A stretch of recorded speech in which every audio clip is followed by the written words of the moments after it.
Orang memilih agama karena ajarannya itu tidak fair. Kapan dia bisa menyimpulkan bahwa ajarannya benar kalau dia belum mempelajari semua ajarannya?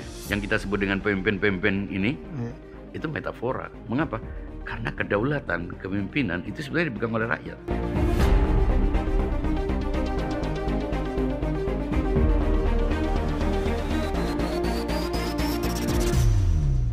Selamat bergabung lagi dalam dialog diagnosa logika bersama saya Syafinuddin Almandari dan narasumber kita Bang Labib. Selamat bergabung Bang Labib. Ya, terima kasih. Kita akan mempertajam lagi pembahasan kita tentang otoritas. Sebab kita tahu bahwa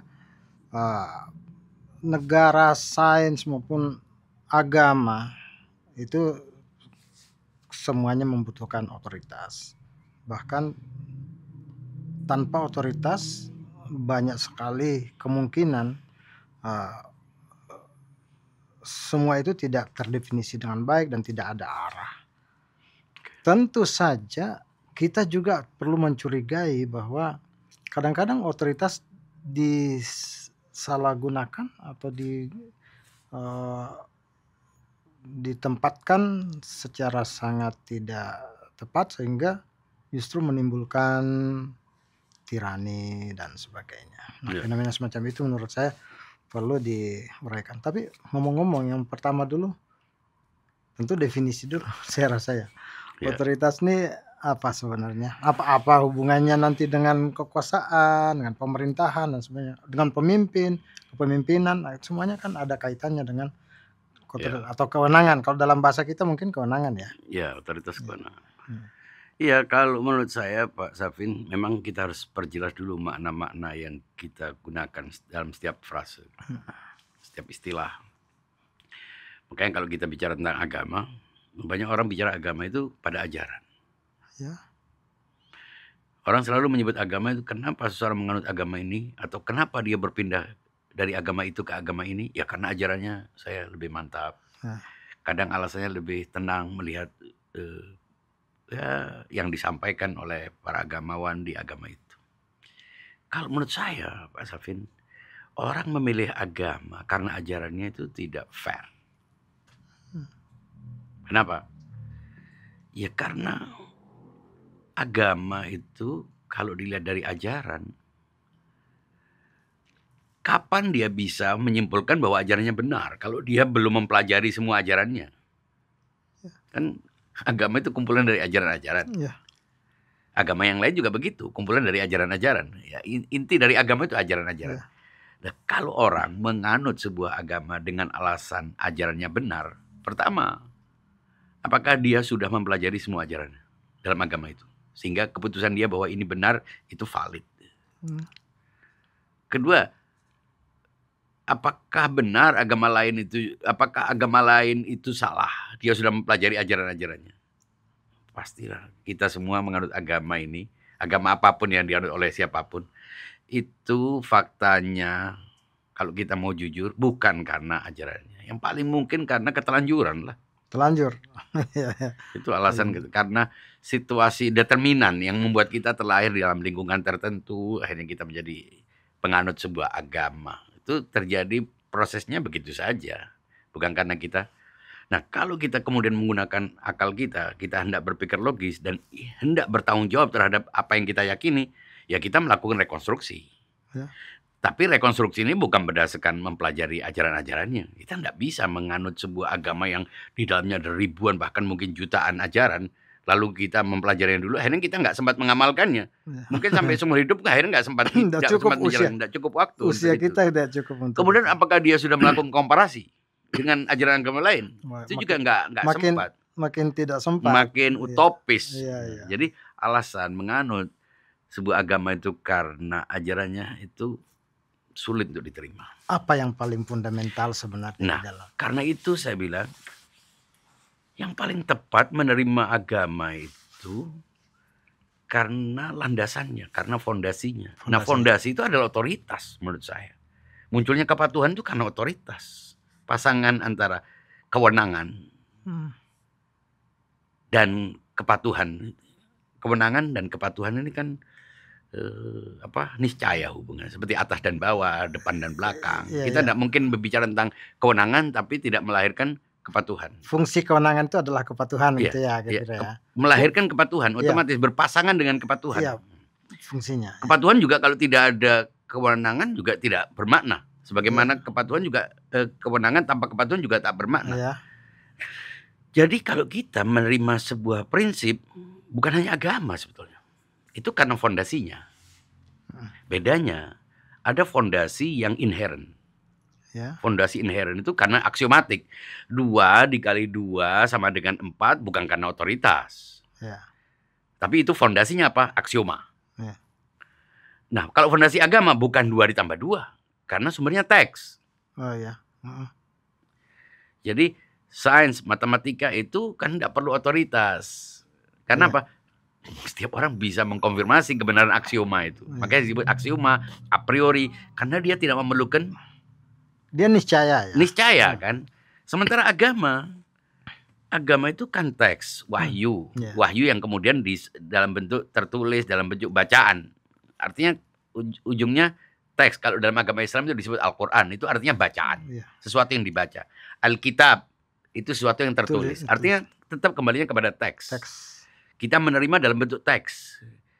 Penerima teks itu dalam bentuk wahyu itu di luar jangkauan epistemik kita. Oke, karena dia teks, kalau dia tidak didukung oleh sebuah kan a posteriori itu, bukan aksioma, bukan a priori, dia teorema atau a posteriori. Tidak bisa kita baca teks langsung kita memiliki pemahaman yang sama sebagaimana hukum-hukum matematika. Karena itu perlu ada otoritas di situ yang akan menjelaskan supaya punya makna yang sama. Teks ini harus punya satu makna yang sama, melahirkan satu ajaran yang sama, melahirkan satu perilaku praktek yang sama, sehingga terbentuklah sebuah masyarakat dengan ajaran yang sama. Begitu. Kalau tidak, adanya teks tanpa adanya pemberlaku atau penjelas dari teks akan melahirkan masalah. Makanya kalau kita agama kita pahami sumbernya dua-duanya teks. Aku tinggalkan kepada kamu 2 teks. Itu artinya setiap orang akan tidak bisa disalahkan. Kita tidak bisa menyesatkan orang. Kita tidak bisa memvonis orang melalui kalau dua-duanya teks. Makanya dari itu kalau kita bilang otoritas itu tidak cukup teks. Memang perlu teks. Undang-undang kan teks. Dalam negara itu ada teks, undang-undang. Apakah cukup? Apa itu diwakili oleh konsep yang dituangkan dalam bentuk teks, undang-undang. Tapi perlu siapa? Sosok yang memberlakukan, yang memiliki legitimate, yang diterima atau apapun yang kompeten untuk memberlakukan teks. Makna yang spesifik, yang final dari teks. Coba kita kembali ke agama, Bang. Kan tadi agama perlu justru sepertinya yang primer itu teks. Sosok kan. Sosok dan dua-duanya itu sama-sama saling melengkapi. Teks tanpa siapa, tanpa siapa itu membuka pasar bebas perkelahian, konflik. Siapa saja kalau otoritas itu hanya dipersonifikasi pada figur tanpa apa-apa, munculnya tadi itu tiran-tiran. Nggak ada batas. Yang menentukan batasnya dia sendiri. Dan Barat punya pengalaman traumatik terhadap itu. Ketika agama diklaim oleh orang. Siapa tanpa apa. Betul. Jadi dua-duanya memerlukan. Jadi konsepnya ada sebagai apa. Siapanya yang merepresentasi apa itu. Sehingga tidak cukup. Otoritas itu harus punya 2. Siapa ini perilakunya dibatasi oleh teks. Teks pemberlakuannya dibatasi oleh kriteria-kriteria. Nah, di atas siapa dan apa, akal sehat. Nah, ini yang menarik, Bang. Karena menurut saya, baik kekisruhan yang terjadi pada teks-teks tadi itu, karena membuka pasar bebas. Siapapun bisa menerjemahkan apa tadi itu, teks itu tadi. Itu kita sudah kenal dan kita sudah buktikan sekarang bagaimana kisruhnya itu kan. Barat tidak mau. Tapi sama juga dengan otoritas itu juga sebenarnya menimbulkan keraguan ya, bagaimana kita bisa mempercayai otoritas itu? Maksud saya, bagaimana kita bisa menerima otoritas itu, bahwa memang dia otoritatif di di dalam agama kah, atau di dalam apa gitu kan. Kalau negara kan ada ukuran-ukurannya. Tapi Sama agama juga, makanya kalau agama pada faktanya memang tidak menyediakan fitur siapa. oh, Sehingga akhirnya setiap orang tiba-tiba bilang siapa saja yang disebut ulama, hmm, mereka ya, adalah pewaris para nabi. ya, Bukan bicara tentang kriterianya, siapa yang lebih lantang untuk mengklaim dirinya sebagai ulama, akhirnya iya, iya, terjadi. iya, Akhirnya betul. begitu banyak kan Nah, ulama, di betul. mana-mana ada ulama, dan karena di mana-mana ada ulama, ya berarti memegang otoritas. Dan siapa yang berhak untuk masuki otoritas? Makanya kalau kita lihat dalam contoh ini kejadian tragedi runtuhnya masjid itu. Ya, oke. Itu kan memang ada otoritas agama, ada otoritas negara. Itu contoh bagaimana Iya. otoritas agama dan negara bisa kelihatan tidak jelas. Iya. Pemegang otoritas negara mestinya dia punya hak untuk menghukum atau menetapkan sebuah prosedur bagaimana membangun sebuah bangunan dan lain sebagainya. Mungkin itu diterapkan oleh negara, aparatur negara, di luar domain lembaga pendidikan agama. Iya. Ketika lembaga pendidikan agama berada dalam teritori pemegang otoritas agama yang tadi menjadi perebutan itu, aparatur negara menjadi segan atau takut dianggap nanti dia mengintervensi domain agama. Iya. Dan akhirnya yang terjadi adalah bencana. Sementara otoritas agama menganggap dia otonom, dia independen, dia di luar otoritas negara, di luar otoritas sains, bahkan ilmu Iya. fisika juga dilawan oleh dia. Iya. Dan akhirnya terjadi keruntuhan. Makanya menurut saya, kalau otoritas hanya dibatasi oleh siapa, yang muncul adalah tirani. Iya. Kalau otoritas hanya dibatasi oleh teks, yang muncul adalah tadi itu multitafsir, dan akhirnya muncul otoritas juga gitu. Nggak Iya. bisa kan, akhirnya otoritas yang awalnya ditolak sebagai sebuah prinsip dasar tidak dibicarakan, tidak dianggap bagian dari fundament agama, tapi dalam prakteknya justru konflik itu muncul karena Iya. otoritas ini. Itu pertentangan antar otoritas jadinya kan, antara banyak Iya, otoritas. semua klaim otoritas. Iya. Ketika otoritas yang lebih kuat, ada yang lebih membangun lebih kuat otoritasnya, dia bisa menghancurkan otoritas lain. Sehingga akhirnya sejarah kita penuh dengan perebutan otoritas itu. Adakah otoritas yang benar? Maksud saya yang tepat dalam konteks ini. Kalau kita contoh negara saja, supaya Iya. kita tidak Iya, terlalu jauh iya, iya, gitu. iya, iya. Contoh negara ini sebetulnya kan anggaplah negara yang tidak ada hubungannya dengan agama di Eropa sana kan Iya, tidak ada. iya. Tidak ada klaim agama, Tuhan atau apapun, bahkan mungkin tidak percaya kepada Tuhan atau agnostik. Tapi ada otoritas Iya. dalam perusahaan. Iya. Perusahaan tujuannya untuk mencari keuntungan, ada otoritas, berlaku sistem itu. Nah, bagaimana membangunnya? Membangunnya berdasarkan kriteria-kriteria, kompetensi, keahlian. Mungkin kalau dunia kapitalis, otoritas dibangun dari modal. Iya. Anda punya modal, Iya. tapi tidak cukup modal. Iya. Kalau dia tidak punya keahlian, dia harus hire orang. Iya. Nah, negara juga begitu. Negara juga punya otoritas. Otoritasnya dibangun dari apa? Kalau negara demokrasi, negara republik, Kontrak sosial. sebutan pemimpin dalam negara demokrasi itu sebenarnya metafora. Iya. Yang kita sebut dengan pemimpin-pemimpin ini, Iya. itu metafora. Mengapa? Karena kedaulatan kepemimpinan itu sebenarnya dipegang oleh rakyat. Iya. Jadi Tapi sebetulnya dia- mereka adalah orang-orang yang diberi mandat. Sebutan mereka sebagai pemimpin itu metafora, saya katakan. Bukan pemimpin mereka. Pemimpin adalah rakyat. Republik, Iya. demokrasi, partisipasi publik, dan semua baik legislatif, yudikatif, eksekutif itu merupakan representasi dari rakyat, keinginan rakyat. Mereka yang memilih, mereka yang menggaji, mereka yang memecat, mereka yang Didelegasikan kepada pihak-pihak. orang-orang yang kemudian disebut sebagai pemimpin. Iya. Nah, yang merasa sebagai pemimpin lupa makna mandat ini, akhirnya justru dia merasa sebagai penguasa, padahal penguasa belum tentu pemimpin. Karena orang-orang yang mengambil otoritas secara paksa juga disebut penguasa. Dia penguasa tapi bukan pemimpin. Pemimpin harus ada kontrak. Iya. Makanya negara itu berlaku bisa berjalan karena ada kontrak. Iya. Agama nggak ada kontraknya.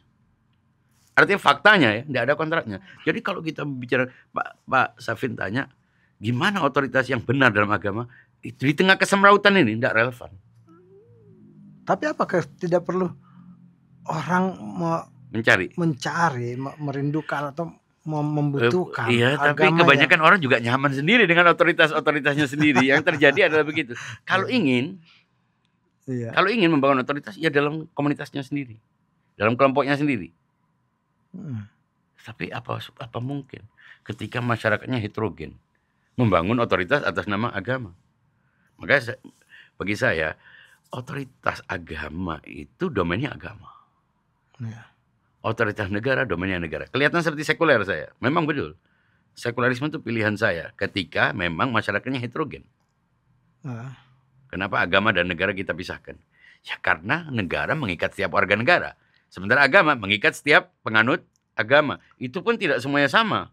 Karena problem otoritas tadi.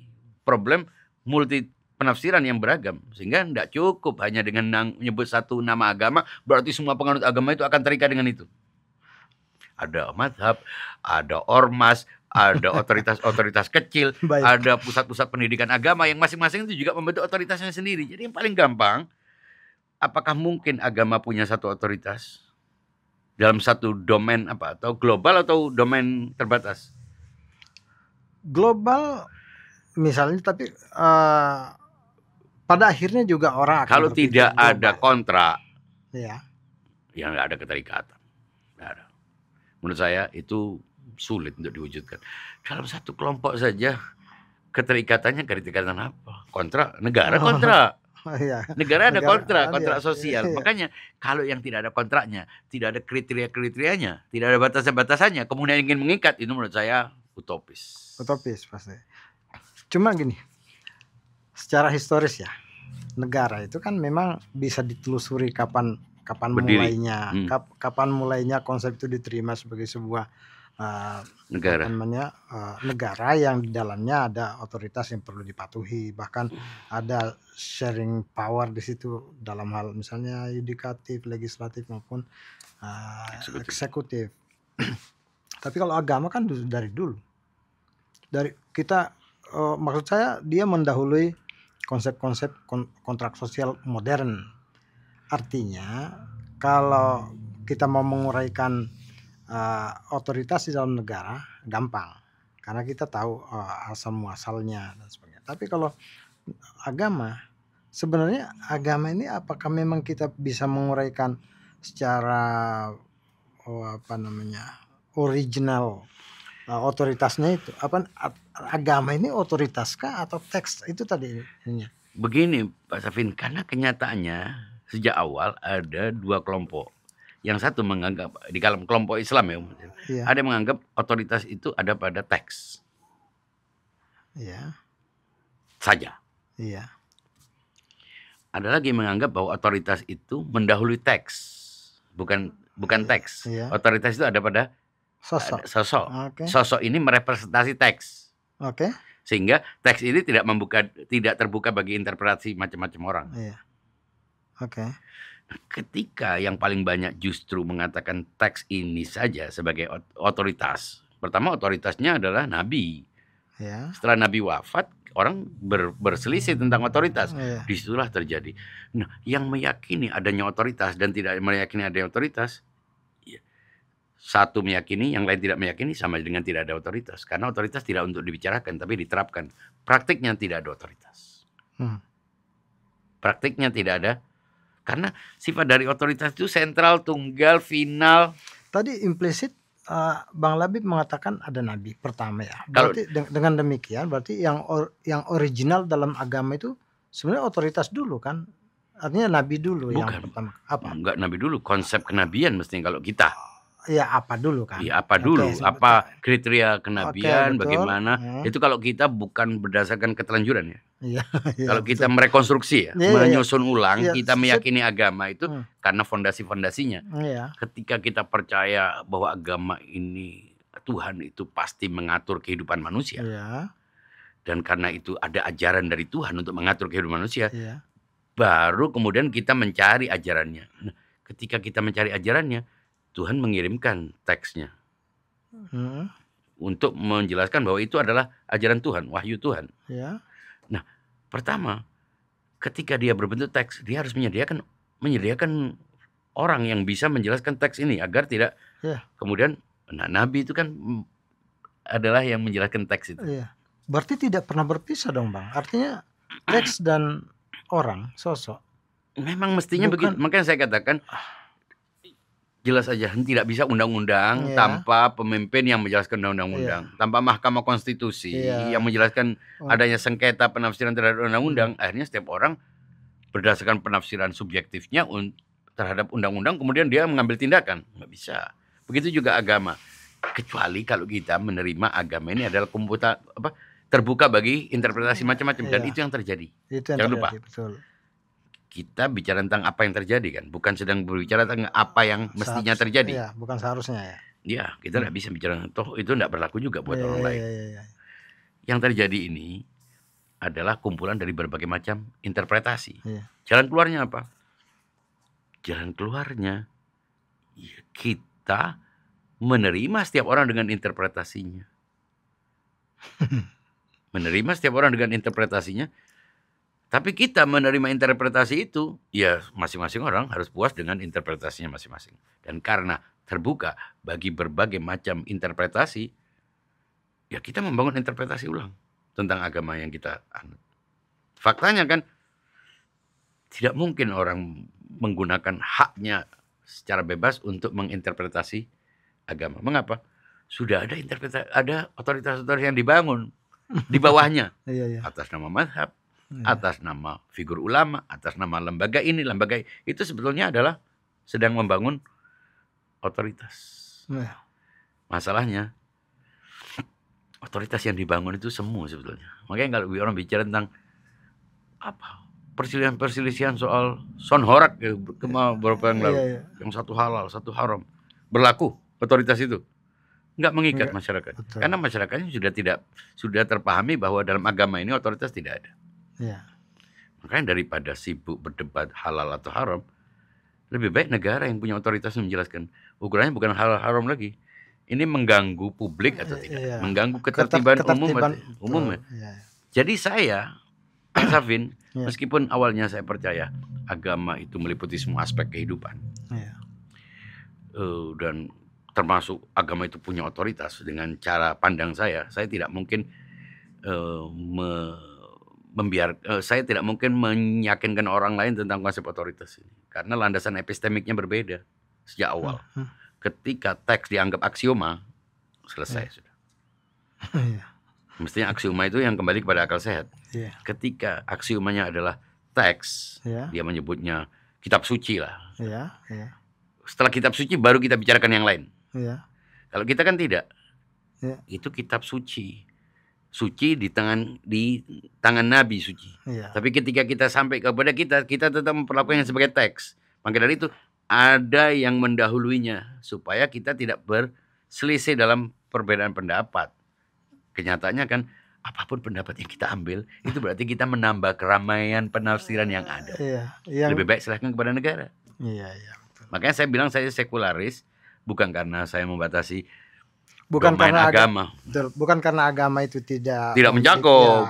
Kalau memang bisa diterapkan dengan sistem kontrak sebagaimana negara, tapi orang bisa nerima negara daripada agama faktanya. Termasuk yang ribut-ribut yang mengaku ingin mendirikan negara agama, faktanya dia menjalani proses entah dengan sepenuh hati atau tidak. Dia ngurus KTP, dia mematuhi lalu lintas, dia mengurus surat-surat waris, itu semuanya sebetulnya dia sudah menjadi bagian menerima bahwa otoritas yang lebih real, yang lebih bisa diterapkan itu adalah negara. Kontrak sosial itu. Kontrak sosial karena mengikat orang dari berbagai macam keyakinan agama. Betul. Nah, itu tidak kemudian membuat kita pesimis untuk meyakini bahwa agama mestinya punya otoritas besar. Loh, kalau Anda ingin agama punya otoritas, ya pastikan punya kontrak dengan masyarakatnya. Sehingga terbentuklah sebuah otoritas. Tapi kalau dengan mempengaruhi orang hanya ribut, ingin mendirikan sebuah negara berasas agama, sementara agamanya sendiri tidak memiliki dasar yang jelas tentang otoritas, menurut saya itu malah menambah kerumitan. Karena kan negara negara itu berarti penghuninya macam-macam, beda agama, Iya. beda keyakinan, beda mazhab. Ketika setiap orang punya pemahaman sendiri tentang agama, yang khawatir kalau dia bicara tentang negara sebagai sistem asas negara, itu akhirnya dia memperlakukan keyakinannya yang menjadi hukum yang berlaku terhadap orang lain. Yang seagama boleh jadi masih terganggu karena Iya. terbukanya ragam Iya, interpretasi. betul. Iya kan. Makanya lebih baik lihat dalam urusan agama. Pak Safin tahu enggak, kalau ada orang kalau dalam hukum agama kan perempuan katanya tidak boleh menjadi pemimpin. Nah, itu nanti akan kita bahas itu, Ya ini Bang. contoh aja, Iya, contoh. Iya, iya. Saya katakan, oh tunggu dulu, Anda mau di agama atau di negara? Karena dicampur aduk. Iya, iya, iya. Kalau tujuannya bicara dalam negara, ya jangan melihatnya dari sudut agama dong. Iya. Tapi kalau dalam sudut agama, jangan melihatnya dari sudut negara. Jadi lihat saja ini konteksnya mana. Kita harus rela untuk melihat dua domain itu, negara atau agama. Tidak bisa dicampur aduk.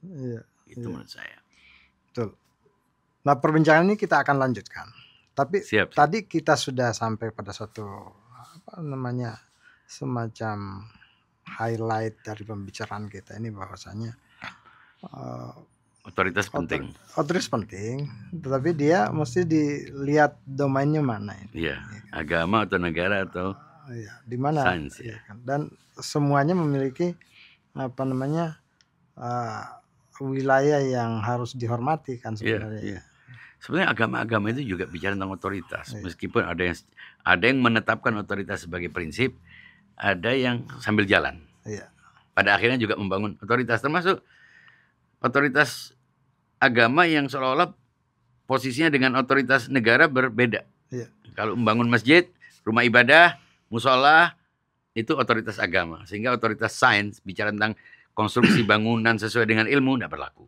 Ya. Sehingga izin pembangunan yang tidak sesuai juga tidak berlaku. Dua otoritas yang jelas ini pun disingkirkan oleh otoritas agama yang sebetulnya tidak jelas. Betul.